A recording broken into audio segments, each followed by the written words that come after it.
নমস্কাৰ, welcome back to my tube channel Babu's class ষষ্ঠ শ্ৰেণীৰ ছাত্ৰছাত্ৰীসকল। তোমালোকৰ বাবে আজি বছৰেকীয়া পৰীক্ষাত আহিবলগীয়া সম্ভাৱ্য প্ৰশ্নৰ ওপৰত ভিত্তি কৰি এটা ভিডিঅ' প্ৰস্তুত কৰিবলৈ ওলাইছোঁ। ভিডিঅ'টো সম্পূৰ্ণকৈ আৰু মনোযোগেৰে চাবা। তো অহা আজিৰ ভিডিঅ'টো আমি আৰম্ভ কৰোঁ।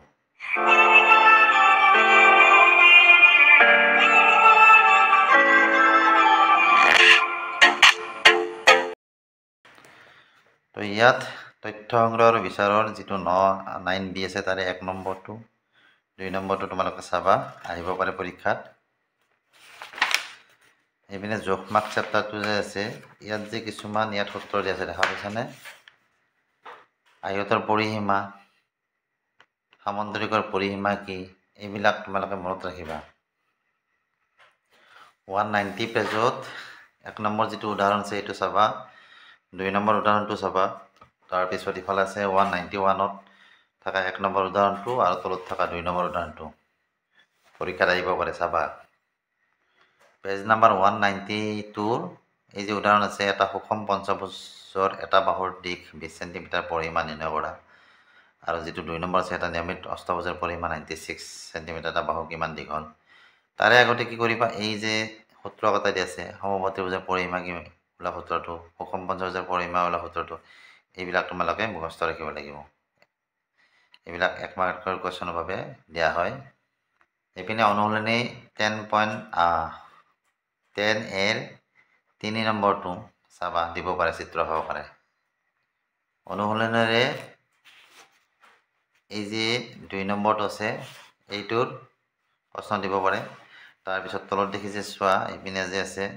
আৰু এই যে বৰ্গবোৰৰ এটা বাহুৰ দিশ দি আছে পৰিসীমা উলিয়া, এইবিলাক তোমালোকৰ 1 নম্বৰ প্ৰশ্নৰ কাৰণে কাটিব পাৰে। ইপিনে চোৱা 6 নম্বৰ অংকটো ইম্পৰ্টেণ্ট হয়। তাৰপিছতে তোমাৰ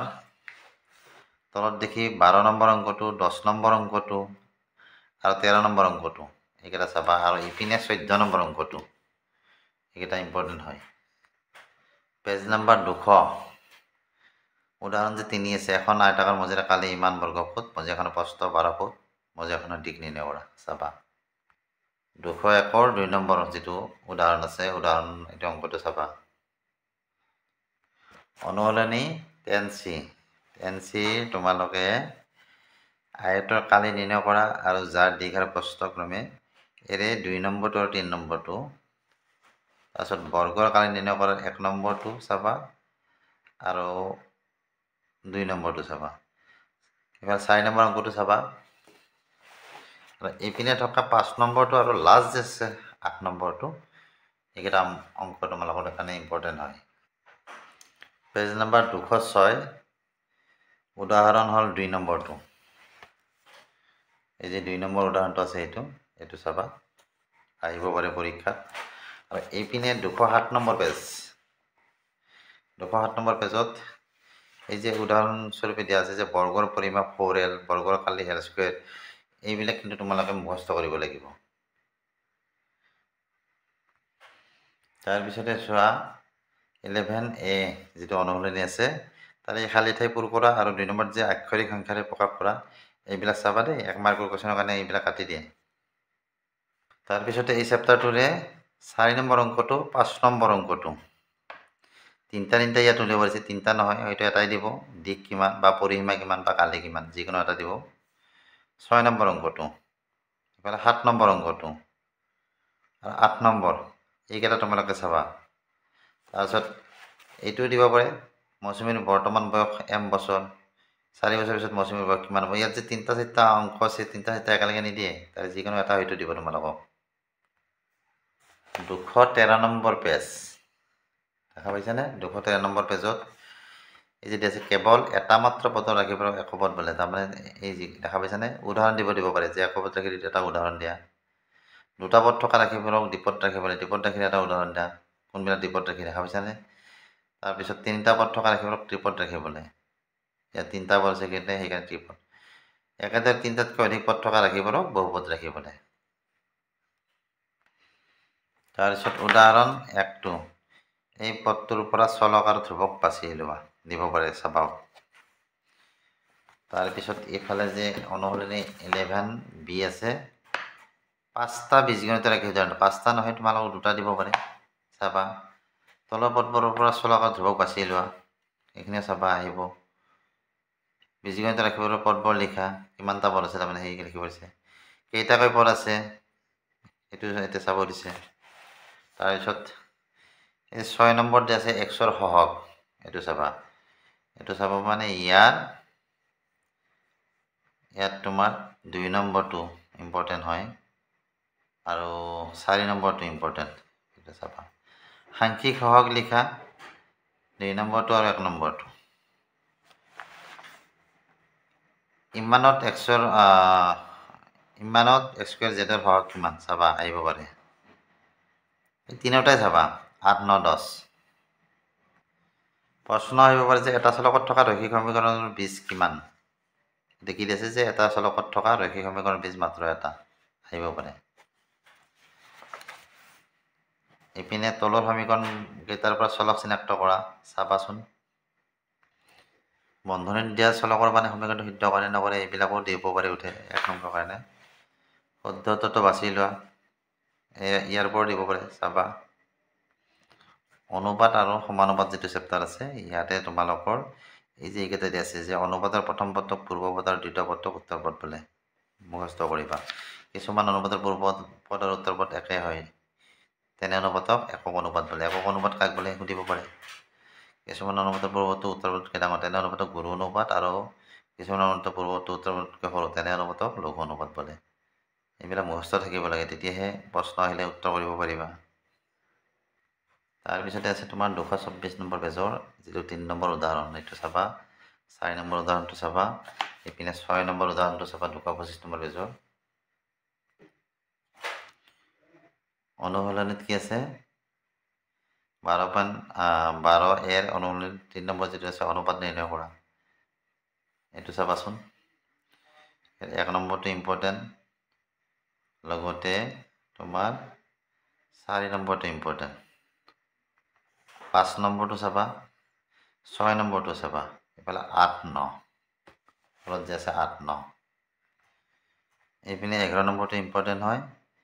12 নম্বৰটো তোমাৰ 2022 তে আহিছে এইটো তাৰপিছত এইখিনি চাবা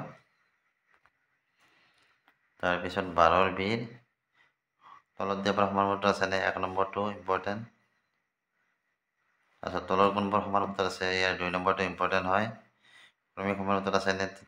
ইয়াৰ 2 নম্বৰটো ইম্পৰ্টেণ্ট তলৰ ৰাশিকেইটা সমানুপাত আছে নে 1 নম্বৰটো ইম্পৰ্টেণ্ট আৰু তলৰ ৰাশিকেইটা ক্ৰমিক সমানুপাত আছে নে ইয়াৰ 2 নম্বৰটো ইম্পৰ্টেণ্ট হয় এইকেইটা চাবা 14 এ অংকন যেটো চেপ্টাৰ আমাৰ তাৰে 1 নম্বৰটো খুবেই ইম্পৰ্টেণ্ট হয় 2 নম্বৰটো ইম্পৰ্টেণ্ট লগতে 4 নম্বৰটো এইকেইটা চাবা আহিব পাৰে এইপিনে চোৱা 14ৰ যেটো বি আছে 14ৰ বিৰ 2 নম্বৰটো তাৰপিছত তোমাৰ 5 নম্বৰটো 6 নম্বৰটো লগতে 4 নম্বৰটো এইটো চাব পাৰা 14 1 নম্বৰটো ইম্পৰ্টেণ্ট চাবা তোমালোকে তাৰপিছত 14 ডিৰ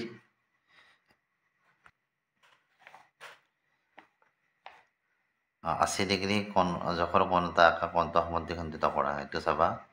আৰু তোমাৰ ইয়াত যে ৰুলাৰ আৰু কম্পাছৰ তলত উল্লেখ কৰা জোখৰ কোণ কৰিব দিছে তাৰ 2 নম্বৰটো আৰু 7 নম্বৰটো ইম্পৰ্টেণ্ট আহিব পাৰে যে এখন কিতাপৰ দাম 25 টকা আছে অৰ্থাৎ কি 15 ৰৈখিক যেটো প্ৰণালী আছে ইয়াৰে এই গোটেই এটা নাই দেই এটা এখন কিতাপৰ দাম 25 টকা হলে 12খন কিতাপৰ দাম কিমান হ'ব এইটো দিব পাৰে বা 125 টকাত কেইখন কিতাপ পোৱা যাব এইটো দিব পাৰে চাবা এইপিনে থকা 4টা কলমৰ দাম 48 টকা হলে 1 নম্বৰটো দিব পাৰে বা 3 নম্বৰটো দিব পাৰে চাবা বা 5টা কণীৰ দাম ইমান টকা হলে এটা কণীৰ দাম কিমান এইটো দিব পাৰে তাৰপিছত ইফালে 5 নম্বৰটো 7 নম্বৰটো আৰু 8 নম্বৰটো ইম্পৰ্টেণ্ট চাবা ইয়াত কি দিয়া আছে দূৰত্ব বেগৰ সূত্ৰটো কি চাবা এইখিনি চাবা মুখস্থ ৰাখিবা এইখিনি 265 নম্বৰ পেজৰ যেটো 1 নম্বৰ আছে উদাহৰণ এইটো চাবা 63 নম্বৰ পেজত যেটো উদাহৰণ 2 নম্বৰ আছে এইটো চাবা অনুশীলনী 15 বিৰ 7 নম্বৰ 9 নম্বৰ এই দুটা ইম্পৰ্টেণ্ট হয় চাবা তোমালোকে 7 আৰু 9 266 পেজৰ উদাহৰণ যেটো 2 নম্বৰ আছে এইটো চাবা আৰু 268 পেজ নাম্বাৰৰ যেটো উদাহৰণ 6 নম্বৰ আছে এইটো অংক চাবা অনুশীলনী আহিলো 15C যেটো আছে আমাৰ এই 15Cৰ 2 নম্বৰ অংকটো 5 নম্বৰ অংকটো 7 নম্বৰ 8 নম্বৰ এফালে 11 নম্বৰ এইকেইটা চাবাচোন লগতে এইপিনে 14 নম্বৰ অংকটো খুবই ইম্পৰ্টেণ্ট হয় তো এইখিনিলৈকে দিলো তোমালোকক মই যিখিনি তোমালোকক বাছি দিলো ইয়াৰ পৰাই প্ৰশ্ন বহুত আহিব গতিকে এইখিনি প্ৰশ্ন তোমালোকে ভালদৰে চাবা ভিডিঅ'টো চাই কেনে পালা জনাবা ভিডিঅ'টো চাই ভাল লাগিলে ভিডিঅ'টো লাইক কৰিবা চেনেলটো